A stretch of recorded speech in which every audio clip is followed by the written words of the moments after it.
Ahora ya en esta sección vamos a terminar por ver la forma en la que se representan nuestros datos cualitativos. Recuerden, estábamos viendo clasificaciones que no podíamos ordenar debido a una cuestión de una medición directa de un objeto. Recuerden que estamos hablando de ciudades, de tipos de sangre, de partidos políticos, etc. Son cosas que podemos clasificar, pero no le podemos dar un orden en específico. Entonces, una de las formas más básicas para poder representar esto de forma gráfica son las gráficas de barras. Entonces, una gráfica de barra es una gráfica compuesta de barras cuyas alturas son las frecuencias de diferentes categorías. Entonces, nosotros vamos a tener nuestra gráfica y vamos a tener distintas alturas para nuestras categorías, digamos categoría 1, 2 o 3. Recuerden que esto pues no se puede dar una ponderación debido a cada punto. Entonces la altura que nosotros tenemos para cada una de estas barras va a representar nuestra frecuencia. Por ejemplo, aquí vamos a poner aquí nuestras categorías en el eje horizontal, en el eje X, y hacia arriba en el eje vertical vamos a poner la frecuencia, es decir, el número de veces que apareció cierta categoría para darle una escala. Entonces tenemos lo siguiente: una barra de gráficas despliega gráficamente la misma información que tenemos en nuestros datos cualitativos, con la distribución de frecuencia que se muestra en forma de tablas. Entonces, como les había comentado, vamos a tener primero nuestra información en bruto. Tenemos aquí un cuestionario, tenemos de aquí la información que se recaudó. Después lo que se va a hacer es que se va a tabular. Se pone esto en una tabla, ponemos aquí las frecuencias y ponemos aquí los números correspondientes a estas frecuencias, y después lo que se termina haciendo es asignar una distribución de frecuencias ya en forma de barras. Puede ser esto también en forma porcentual, o puede ponerse en forma relativa, o puede ponerse solamente en función al número que nosotros tenemos por incidencia. Dependiendo de la aplicación podemos obtener distintas nomenclaturas para nuestra gráfica de barras. Entonces lo que vamos a ver a continuación va a ser un ejemplo para poder ilustrar cómo construirlo. Desde luego con cualquier programa se puede hacer este tipo de análisis, pero lo vamos a hacer con el tipo de programa en Sheets. Tenemos este ejercicio en donde nos dice lo siguiente: tenemos la distribución de sitios primarios de cáncer para residentes en un cierto hospital. Está dado en la siguiente tabla. Aquí recuerden que tipos primarios de cáncer es en donde primeramente se encuentra. Ya generalmente cuando se localiza, se puede dar un tratamiento, se puede dar una terapia. Eso, en función si tenemos que no se haya dado un tipo de metástasis. Metástasis es cuando ya migra el cáncer a otras partes del cuerpo, cuando ya empieza a anidarse, por ejemplo, de una parte, digamos, el pulmón, y ya migra a otra parte del cuerpo, a lo mejor el estómago, y ya tenemos un sitio secundario. Entonces aquí se está refiriendo a sitios primarios. Entonces se hace nada más el conteo y ya se tiene esto en forma tabular. Tenemos entonces en el trato digestivo fueron 20 personas, en el trato respiratorio 30, en el pecho, cáncer de pecho tenemos 10, genitales 5, tracto urinario 3 y otros tipos de cáncer tenemos 2. Entonces vamos a hacer la correspondiente gráfica de barras. Recuerden, vamos a utilizar el programa Sheets, pero se puede utilizar cualquier otro tipo de programa que tenga capacidades de hojas de cálculo. Casi todos tienen las herramientas básicas para poder trabajar esto en forma gráfica. Entonces ahora lo que voy a hacer aquí en el programa Sheets es que voy a copiar las categorías. Recuerden, aquí estoy tomando la información y nada más la estoy pegando aquí en mi base. Entonces aquí vamos a ir copiando y vamos a ir pegando nuestra información. Nada más hay que seleccionar y tenemos que vaciar nuestra tabla tal cual. Entonces aquí hacemos lo siguiente: estamos nada más copiando la información y vamos a construir nuestra tabla. en función a esto que estamos viendo aquí. Entonces hay que tener cuidado de incluir todas nuestras categorías.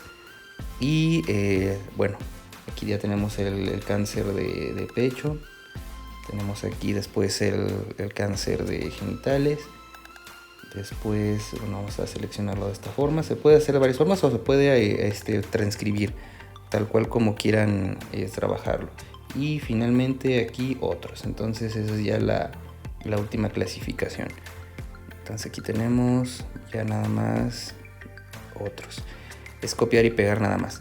Después aquí vamos a ingresar nuestros números. Podemos también copiarlo, pero bueno, lo voy a meter de esta forma. Es 20, 30, 10, 5. Recuerden que la forma de que vamos ingresando aquí en este tipo de programas se puede hacer también en Excel, en OpenOffice, etc. Entonces ya tenemos aquí toda nuestra información y ahora lo que vamos a hacer es que vamos a ver las herramientas para transformar esto que tenemos aquí en una gráfica de barras. Entonces voy a hacer la expansión y tenemos entonces aquí ya nuestro sistema. Para obtenerlo, simplemente vamos a buscar la opción de incluir o de insertar. Por ejemplo, aquí en Sheets es este signo más, en donde ya tenemos distintas herramientas. En Excel puede variar un poco, pero también tenemos que buscar la forma de buscar una gráfica. Tenemos aquí entonces esto de esta forma. Aquí podemos ver la distribución a lo que se refiere. Podemos cambiar nuestra distribución, nuestro tipo de elemento que tenemos. Podemos ponerlo esto en el fondo, nuestra leyenda, podemos quitarla. Entonces es lo que podemos ver. Podemos cambiar entonces nuestros ejes. Aquí podemos ver la frecuencia que nosotros estamos viendo aquí. Desde luego 30 va a ser el tracto respiratorio, que es lo que tenemos aquí como nuestra incidencia más grande. Podemos cambiar los colores, podemos poner el calor que nosotros queramos. Voy a dejar de este tono de esta forma. Y pues bueno, esa es la forma en la que nosotros podemos interactuar con este tipo de gráficas. Entonces ya lo incrustamos aquí y ya tenemos ahora nuestra gráfica de barras. Esa es la forma en la que nosotros podemos darnos cuenta, desde luego ya escalado con el resto de nuestra información, cuál es el comportamiento de mi sistema. Entonces desde luego aquí podemos ver que las categorías corresponden a la frecuencia como lo mencionaba el texto que acabamos de leer. Entonces esa es la forma en la que se realiza una gráfica de barras. Vamos a concluir esta sección con lo que se conoce como gráficas de pie o de pastel.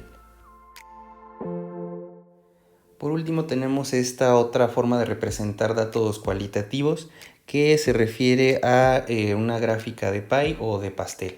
Entonces una gráfica de pie o pastel se utiliza también para desplegar gráficamente nuestros datos cualitativos. Para construir una gráfica de pie o pastel, un círculo, bueno, como lo menciona el nombre, estamos viéndolo desde arriba, es dividido en porciones que representan las frecuencias relativas o porcentajes que pertenecen a diferentes categorías. A diferencia de nuestra gráfica de barras, donde nosotros podemos representar nuestras alturas de forma con la frecuencia o la frecuencia relativa o incluso el porcentaje, la gráfica de pastel simplemente vamos a tenerlo como representación en base a 100% o en la escala relativa de 0 a 1. Entonces aquí cada porción va a representar una cierta proporción o porcentaje de nuestros datos. Esa es la diferencia para nosotros tener nuestra gráfica de pie o de pastel. Vamos a ver entonces con el ejemplo que acabamos de ver cómo transformarlo a este tipo de gráficas. Entonces nos pide que construyamos una gráfica de pie o de pastel con la distribución de frecuencias del ejercicio que acabamos de ver, este ejercicio de las distribuciones de sitios primarios de cáncer. Vamos a construir la tabla, eso ya lo hicimos, y después vamos a transformar esto en ángulos. Ya no lo vamos a hacer de esa forma, lo vamos a hacer directamente con la transformación en el programa. Entonces estos 360 grados se divide en proporciones que son proporcionales a las categorías en porciones proporcionales. Entonces, esto es lo que hace el programa de forma automática. Vamos a ver entonces el programa Sheets nuevamente y vamos a ver dónde está la opción para transformar nuestros datos, nuestra tabla, en una gráfica de pastel o de pie. Tenemos entonces aquí ya nuestro programa, ya tenemos nuestros datos aquí en nuestra tabla, es lo que hicimos en el caso anterior. Nuevamente es aquí seleccionar el signo más y buscar la opción de las tablas. Si se fijan, aquí me regresa a la opción del histograma. Es la primera parte, o gráfica de barras, también se conoce como histograma, lo vamos a ver más adelante, que me da estas opciones, me da esta primera opción. Entonces aquí en el tipo de gráfica que tenemos nos da más opciones. Vamos a ver el tipo de gráficas que nosotros tenemos y podemos aquí seleccionar este tipo de gráficas. Estas gráficas circulares, si se fijan, podemos darle distintas presentaciones. Son las representaciones para una gráfica de pastel. Aquí lo tenemos entonces, el tipo de leyendas que podemos incluir. Aquí nosotros, si se fijan, podemos cambiar las nomenclaturas que representan en colores, aquí como podemos verlo. Entonces aquí lo podemos incluir de esta forma. Después podemos incluir también nombres de esta forma. Lo podemos hacer, no sé, podemos ponerle gráfica 1. Podemos ponerle gráfica 1, así de esta forma. Y esto nos lo va a incluir en nuestra presentación. Los títulos, pues bueno, aquí ya lo tenemos. Los colores también los podemos ir cambiando. Y esa es la forma básica en la que nosotros podemos representar nuestra gráfica de pastel en este caso. Aquí, como nos podemos dar cuenta, pues sí, desde luego los colores representan la gráfica. Aproximadamente la mitad de nuestros casos en esta gráfica que podemos ver aquí se ve representado por cáncer de tipo respiratorio o el cáncer de tipo digestivo, que es lo que tenemos que predomina en esta sección. Entonces, las distintas formas de representar este tipo de gráficas se puede ajustar dependiendo al tipo de programa que tenemos. Aquí las opciones básicas son estas. También se pueden incluir los porcentajes, pero bueno, eso ya depende de lo complejo que queramos hacer el caso. Entonces, con esto concluimos esta sección. Más adelante vamos a continuar con la representación de datos ya cuantitativos. Recuerden, hasta este punto vimos datos cualitativos. Entonces, más adelante vamos a ver más alternativas para definir y procesar los datos cuando nosotros tenemos una base de datos de tipo cuantitativo. Bueno, entonces con esto terminamos esta sección.